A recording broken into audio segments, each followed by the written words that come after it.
ये जो इंसान है ना, वो एक सामाजिक प्राणी है।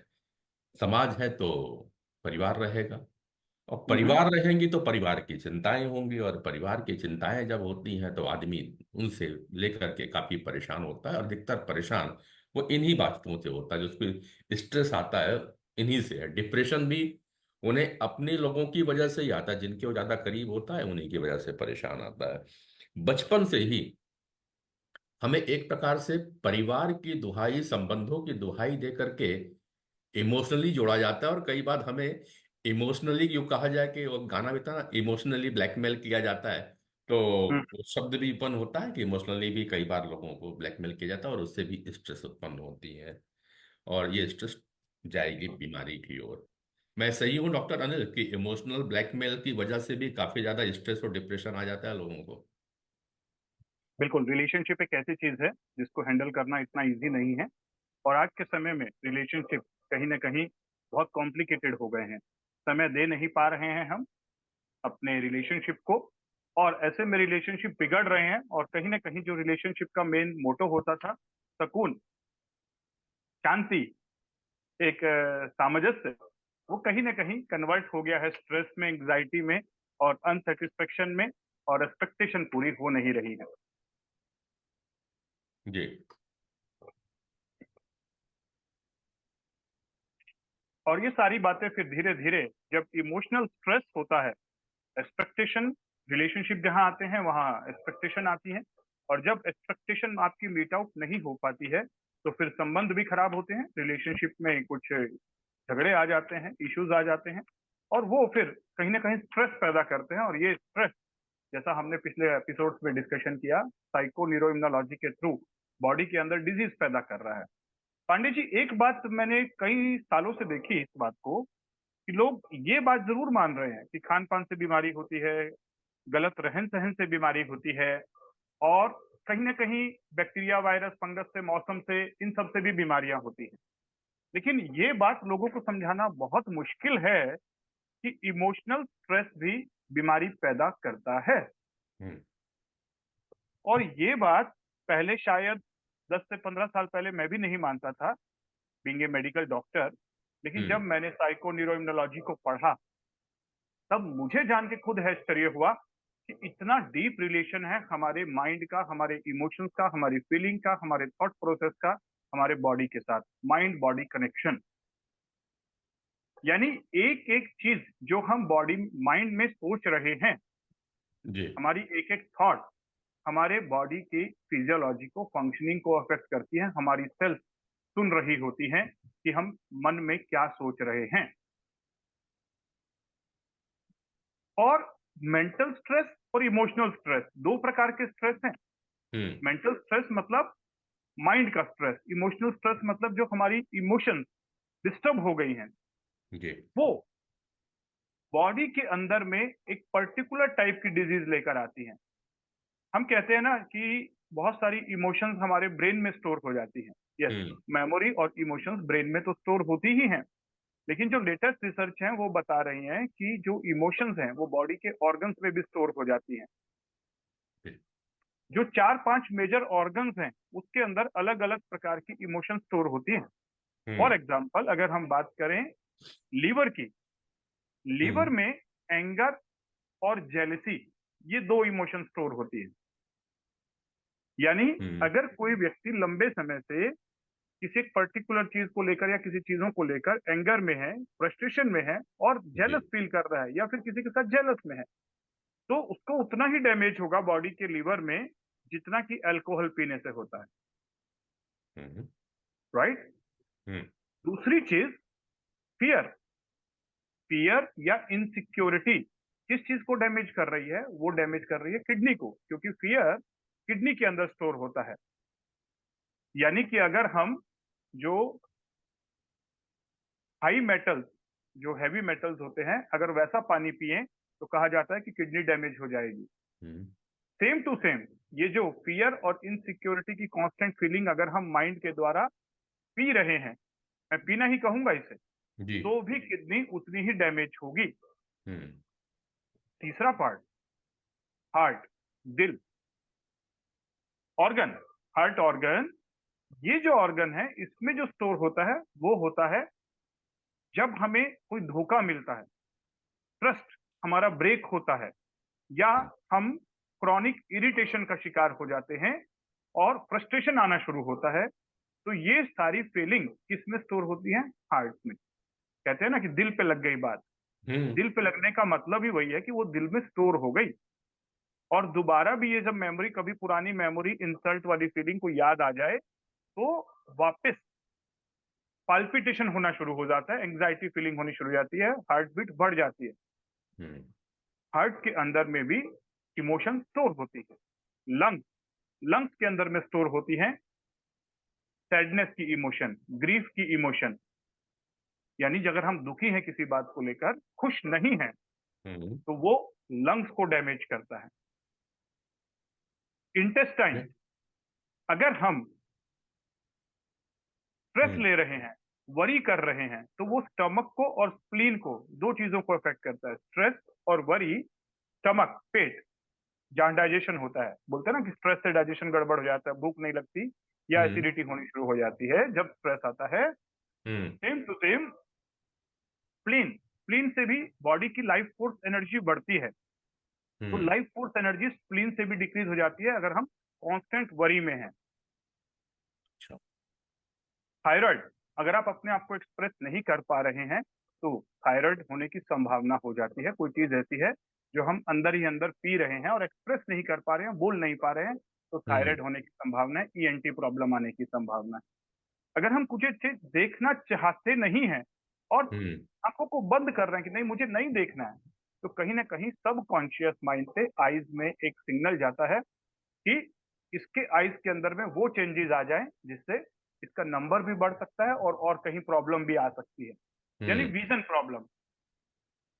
ये सारी बातें जो मैं अभी बोल रहा हूँ, ये कहीं ना कहीं साइको न्यूरोइम्यूनोलॉजी का पार्ट है, और हम्म। साइको न्यूरोइम्यूनोलॉजी का एक ऐसा सब्जेक्ट है मेडिकल साइंस का जिसे और ज्यादा एक्सप्लोर करने की जरूरत है।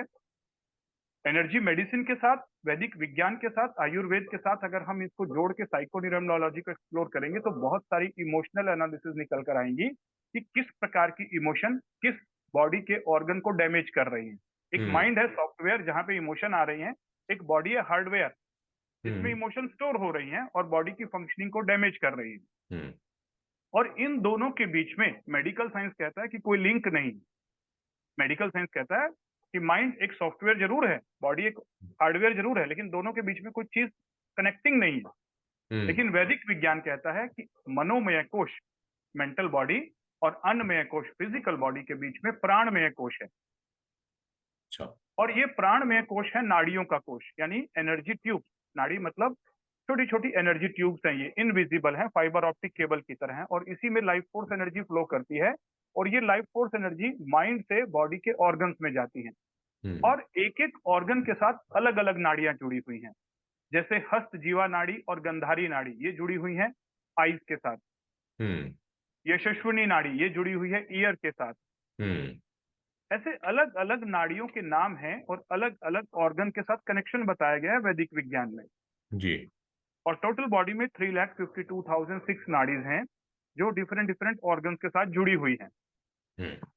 तो एक पर्टिकुलर टाइप की इमोशन, एक पर्टिकुलर टाइप के ऑर्गन जिसके साथ वो जुड़ी हुई है नाड़ी, उसके अंदर में वाइब्रेशनल फ्रीक्वेंसीज लेकर आता है, जिसकी वजह से नाड़ी में ब्लॉकेज हो जाते हैं, और जिसकी वजह से वो पर्टिकुलर ऑर्गन डैमेज होना शुरू हो जाता है जब उसकी लाइफ फोर्स एनर्जी, जो कि एक प्राण ऊर्जा है, जो उस बॉडी के उस ऑर्गन की होम्योस्टेसिस, जो उसकी कांस्टेंट इंटरनल इन्वायरमेंट है, कांस्टेंट फंक्शनिंग है, प्रॉपर फंक्शनिंग है, वो मेंटेन हम्म। करती है, वो चेंज हो जाती है। तो सोच के देखिए, साइकोन्यूरोइम्यूनोलॉजी तो बताया गया मेडिकल साइंस में, लेकिन मेडिकल साइंस के बियॉन्ड जो वैदिक विज्ञान है वो उससे भी आगे लेकर चलता है, और उन्होंने तो लिंक बता दिया।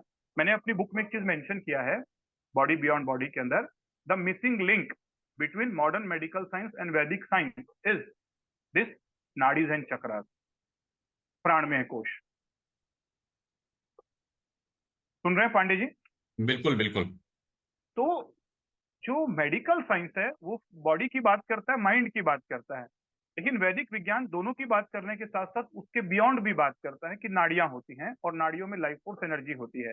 और ये बात मेडिकल साइंस भी बोल रहा है कि डिस्टर्ब्ड इमोशन से आपकी बॉडी में डिजीज आएंगी, लेकिन वैदिक विज्ञान तो बताता है कि कौन सी ऑर्गन में किस प्रकार की डिजीज आ सकती है अगर आपकी इस पर्टिकुलर टाइप की इमोशन गड़बड़ है तो। इसीलिए मन का रोल बहुत बड़ा था वैदिक विज्ञान में जब हेल्थ की बात आती थी। इसीलिए मेंटल लेवल पे बहुत ज्यादा प्रोसेस होते थे वैदिक विज्ञान में, स्वास्थ्य को ध्यान में रखते हुए।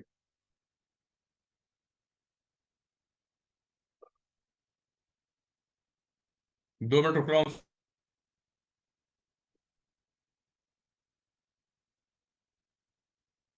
क्या है कि यहाँ पे थोड़ा सा बीच बीच में शोर हो जाया करता है, नगर निगम की गाड़ी आ जाती है घर पे तो दिक्कत होता है। हम्म। तो हमारे जो दर्शक हैं थोड़ा सा इस चीज़ के लिए पेशेंस रखेंगे कि बीच बीच में ये सब चीज़ें होती रहेंगी। हम्म। मैं अब आपकी सारी बातों को ध्यान से सुना और हमारे दर्शक भी सुन रहे थे कि वाकई जो हमारी जो नाड़ियां हैं और नाड़ियां जो जुड़ी हुई हैं वो मनोमय कोष से जुड़ी हुई हैं। जिस तरह कि आपने पिछले वीडियो में भी कहा था कि हम पंचकोशी शरीर होते हैं, और ऐसा भी हमारे वैदिक विज्ञान में और आयुर्वेद में बताया जाता है। जो स्थूल शरीर है वो दिखाई देता है, इसके अलावा जो हमारा अदृश्य शरीर भी है, जिसमें से कि मनोमय कोश है, प्राणमय कोश है, विज्ञानमय कोश और आनंदमय कोश का होता है। आप जो बात कर रहे हैं वो कह रहे हैं कि शरीर का मन के साथ जुड़ाव है, और मन के साथ जुड़ाव होने के लिए एक कनेक्टिंग जगह है जिसको कि आपने प्राणमय कोश कहा। हम बात सब चालू किए हैं कि किस तरह से ये जो हमारा शरीर के जो ऑर्गन्स हैं वो परेशान होने पर बीमार पड़ने लगते हैं। अब प्रश्न यह है, पिछले काफी वीडियो में डॉक्टर साहब हमने बात कर लिया कि मन का असर शरीर पे पड़ता है और शरीर का असर भी मन पर पड़ता है, ये हमने किया।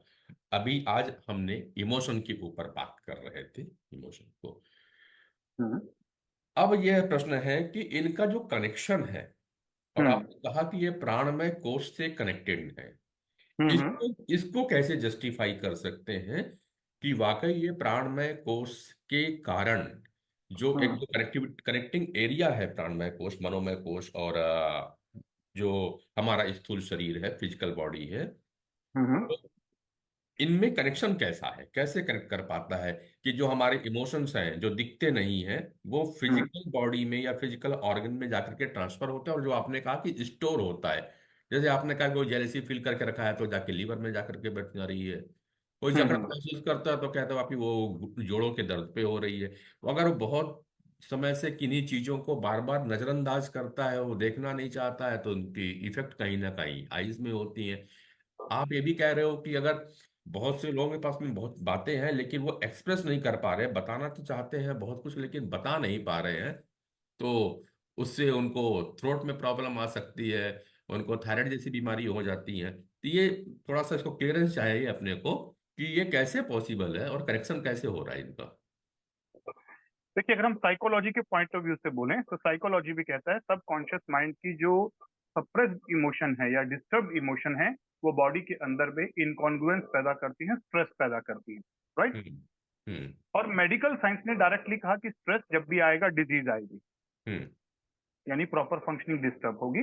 बस फर्क इतना है कि medical science particular exact stress के लेवल पे रूट कॉज को फाइंड आउट करके एग्जैक्ट पर्टिकुलर डिजीज के साथ रिलेट नहीं करता है, लेकिन ये कहता है कि स्ट्रेस सभी बीमारियों की जड़ है। हम्म।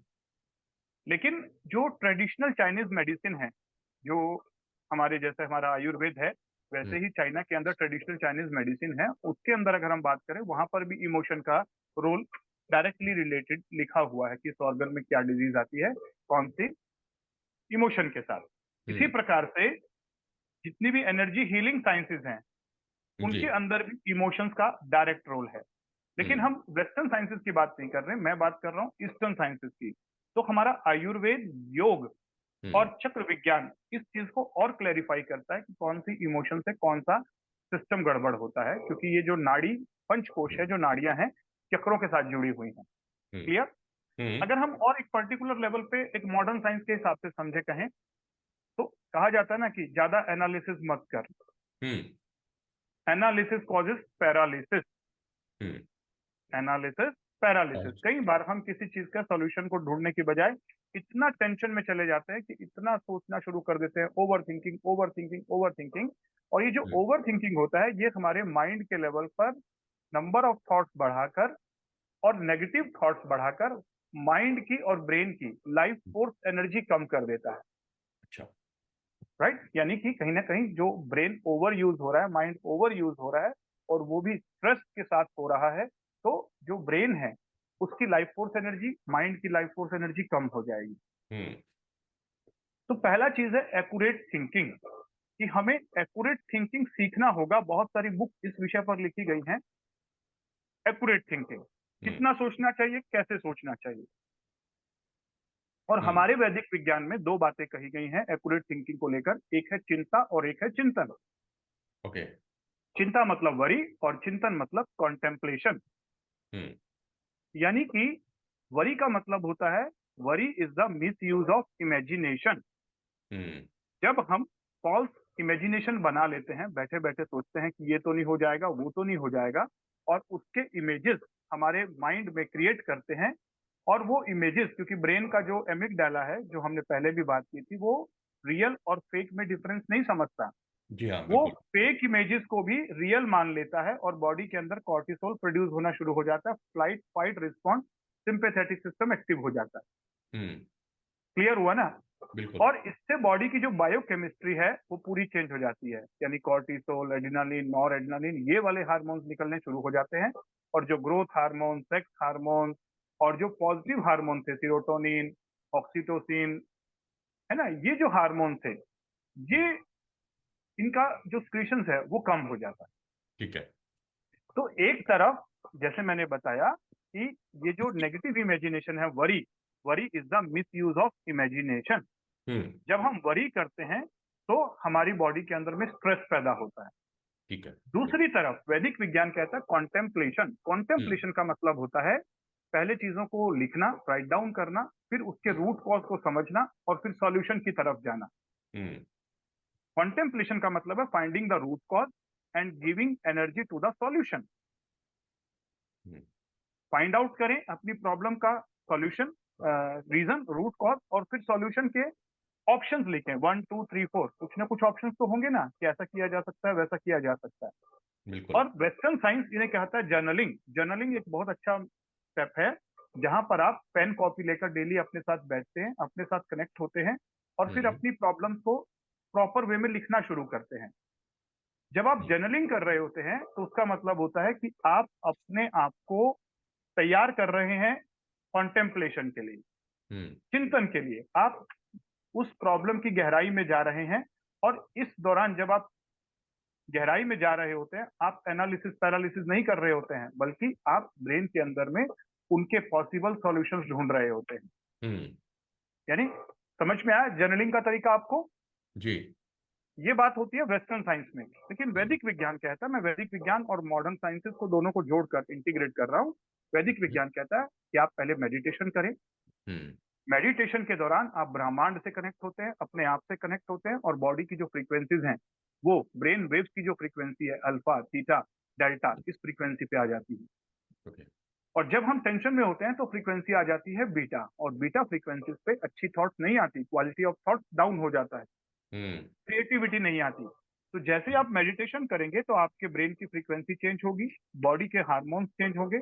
और इसके बाद अगर आप कॉन्टेम्पलेशन करेंगे, जर्नलिंग करेंगे, पहले मेडिटेशन कीजिए फिर जर्नलिंग कीजिए, तो आपको अपनी प्रॉब्लम के सॉल्यूशन इमीडिएट मिलने शुरू हो जाएंगे।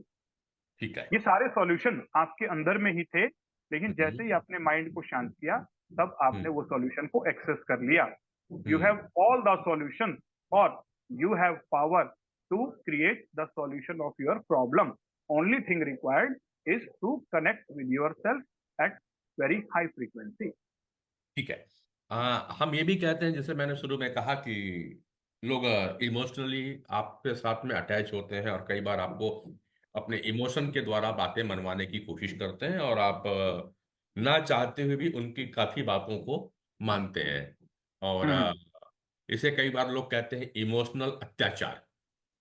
तो तो इमोशनल अत्याचार जो हो रहा है, अब ये तो हो गया, तो मैं तो समझ रहा हूँ कि मुझे सामने वाला अपने इमोशन के जाल में फैला रहा है और अपने इमोशन का मुझे आ, लालच दिखा करके, एक बंधन दिखा करके मुझसे वो काम करवाना चाहता है जिसे मेरा मन, मेरा दिल गवाह नहीं देता है। अब हम्म साहब इमोशनल में आ जाते हैं और इमोशनल अत्याचार होने लगे तो कुछ काम को करना भी पड़ता है, क्योंकि आदमी अत्याचार में बहुत सारे काम करता है। हम्म अब इससे बाहर आना है अगर, क्योंकि समस्या हम्म तो यही है ना, ये तो स्ट्रेस आएगा साहब। नहीं हम्म करूंगा तो भी स्ट्रेस आएगा और कर रहा हूं तो भी स्ट्रेस आ रहा है। अब हम्म। इसका समाधान क्या होना चाहिए वैदिक विज्ञान के हिसाब से, आपके एनएलपी के हिसाब से? देखिए, मैं हमेशा ही कहता हूँ कि वो एक शायर ने कहा है ना, मैं तो अकेला ही चला था गालिब, लोग हाँ, मिलते गए और कारवां बनता गया। बिल्कुल। ये ये वाला डायलॉग तो पुराना हो गया है। आजकल का हाँ, नया डायलॉग ये है, मैं तो अपनी दही अकेले ही लेके चला था गालिब, मैं तो अपनी दही अकेले ही लेके चला था गालिब, लोग मिलते गए, बूंदियां डालते गए और दही का रायता बनता चला गया। सर आजकल तो कहीं आजकल ना आजकल सर बूंदी की भी जरूरत नहीं पड़ती रायता के लिए, लोग यही फैला लेते हैं। तो मैं ये कहूंगा कि अगर आप हाँ, अपने दही की बूंदी अपने दही लेके जा रहे हैं, उसके ऊपर ढक्कन लगा के रखें। ठीक ना है। दूसरों की दही में बूंदी डालें और ना हम्म। अपनी दही में बूंदी डालने दें। हम्म। ना दूसरों के जीवन में रायता फैलाएं और ना खुद के जीवन में रायता फैलने दें। ठीक है। तो अपना एक अंदाज बनाना पड़ेगा कि हम्म। मैं किन चीजों को एक्सेप्ट करूंगा, किन चीजों को यस कहूंगा, किन चीजों को नो कहूंगा। हम्म। ना कहना भी बहुत जरूरी है। हम्म। विनम्रता के साथ ना कहना भी अपने आप में एक बहुत बड़ी समझदारी है। जब आप बहुत सारी चीजों को ना कह रहे होते हो, तो आप बहुत सारी अच्छी चीजों को हाँ कह रहे होते हो। हम्म। जब आप एक गलत चीज को ना कहते हो, तो आप बहुत सारी अच्छी चीजों को हाँ कहते हो। और जब हम्म। आप एक गलत चीज को हाँ कह रहे होते हो, तो बहुत सारी अच्छी चीजों को ना भी कह रहे होते हो। हम्म। तो ये ना कहना भी सीखना पड़ेगा। दूसरा, जो ना कहने के साथ साथ हमें ये सीखना होगा कि मैंने अपने जीवन का एक अंदाज बनाना है। हम्म। मेरा पर्पस क्या है, मेरा गोल क्या है, मेरी स्ट्रेटजी क्या है, मुझे क्या चीजें एक्सेप्ट करनी है, जिसे हम कहते हैं ना असूल, जिंदगी के असूल। हम्म। तो बिल्कुल होने चाहिए खुद का एक संविधान। मैं अपने आप के लिए एक संविधान बनाता हूँ और इस संविधान पर मैं चलूंगा और संविधान की शपथ भी ले। जैसे देश हम्म। को चलाने के लिए संविधान की जरूरत है, खुद के लिए भी एक संविधान होता है। और वैदिक विज्ञान में इसे यम और नियम कहा गया है। हम्म। यम और नियम यानी यम मतलब दूसरों के साथ व्यवहार करते समय जो प्रिंसिपल्स हैं वो यम है, और खुद के साथ बिताने जाने वाले नियम हैं। हम्म। तो इसी प्रकार से खुद का एक संविधान बनाएं। और वो कहा जाता है ना, शानदार जिंदगी होती नहीं है, शानदार हम्म। जिंदगी होती नहीं है, बनानी पड़ती है, कुछ अंदाज से और बहुत कुछ नजरअंदाज से। ठीक है। तो बनाइए अपना एक अंदाज और याद कीजिए कि किन किन चीजों को नजरअंदाज करना है। हर चीज पर रिएक्ट करने की जरूरत नहीं है। हम्म। चुप रहना, मौन रहना भी अपने आप में एक बहुत बड़ा अंतर होता है। हम्म। जीवन का अर्थ लड़ाइयां लड़ना नहीं है, पीछे हटना भी अपने आप में एक जीत होती है। हम्म। तो अंदाज और नजरअंदाज, ये दोनों चीजों के साथ साथ काम करना होगा अगर आप अपने जीवन में शांति चाहते हैं, सुकून चाहते हैं। और ये तभी आएगा जब आप अपने साथ बैठेंगे, समझेंगे, अपना एक गोल बनाएंगे, एक पर्पस बनाएंगे, स्ट्रेटजी बनाएंगे, और उसके लिए डेली उठकर एक हेल्दी लाइफस्टाइल फॉलो करेंगे। और उसके साथ फिर डेली बेसिस पर अपने साथ भी जुड़ेंगे और हायर डिवाइन के साथ भी जुड़ेंगे। बिल्कुल। तो अगर रायता नहीं फैलाना है अपने जीवन में, और ना ही दूसरे की जिंदगी में, और ना दूसरे के फैले हुए रायते में अपनी टांग घुसेड़नी है, तो मौन रहना होगा आज का संदेश। इमोशनली लोग आपको काफी कुछ परेशान करेंगे, इमोशनली आपको ब्लैकमेल भी करेंगे, आज नहीं ये सदियों से होता चला आया है। उस इमोशन से आपको बच के बाहर निकलना है, फंसना नहीं है। आज का ये संदेश, अगर आप उसमें फंस गए तो मकड़ जाल है, उलझे रहोगे आप जिंदगी भर उस इमोशन के साथ में। और वो इमोशन को आप अपने शरीर के अलग अलग ऑर्गन्स में इकट्ठा कर रहोगे, और उसका वजन ढोते हुए जिंदगी गुजर जाएगी कई बीमारियों के साथ में, जैसा कि डॉक्टर अनिल ने अभी बताया कि अलग अलग ऑर्गन्स कैसे कैसे अलग अलग इमोशंस के साथ में प्रभावित हो जाते हैं। चाहे वो आंख हो, चाहे किडनी हो, चाहे लीवर हो, हार्ट हो, सारी चीजें। इमोशंस को ना ढोए और इमोशंस में ना फंसे तो अपने आप को मौन करना होगा, ये भी है। और ये मौन रहने की बातें सब कहते हैं, पर मौन रहना एक कला है। उस कला को आपको सीखना होगा। मौन, मौन जो है जहां पे कई समस्याओं से निजात तो दिखाता है, लेकिन कई बार कई समस्याओं को भी लेकर के आते हैं क्या। जिसे आप मौन समझ रहे हैं वो वाकई में मौन है? इस विषय पे अब हम बात करेंगे कल शुक्रवार को। डॉक्टर अनिल, क्योंकि आपने मौन के साथ ये चैप्टर चालू किया है, क्या चुप रहना मौन है या उससे परे कहीं मौन कुछ और है?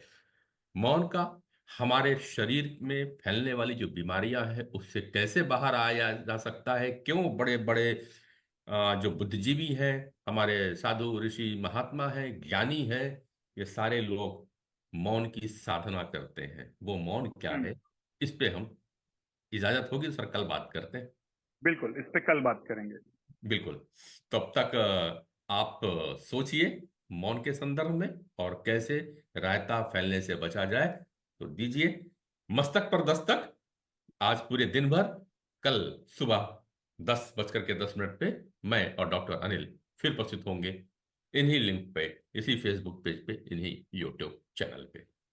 नमस्कार। कुछ चीजों कुछ चीजों के साथ आज आपको छोड़ देते हैं, दो तीन हाँ। वर्ड। जय। Accurate thinking, emotional intelligence. जी। Accurate thinking, emotional intelligence. हम्म।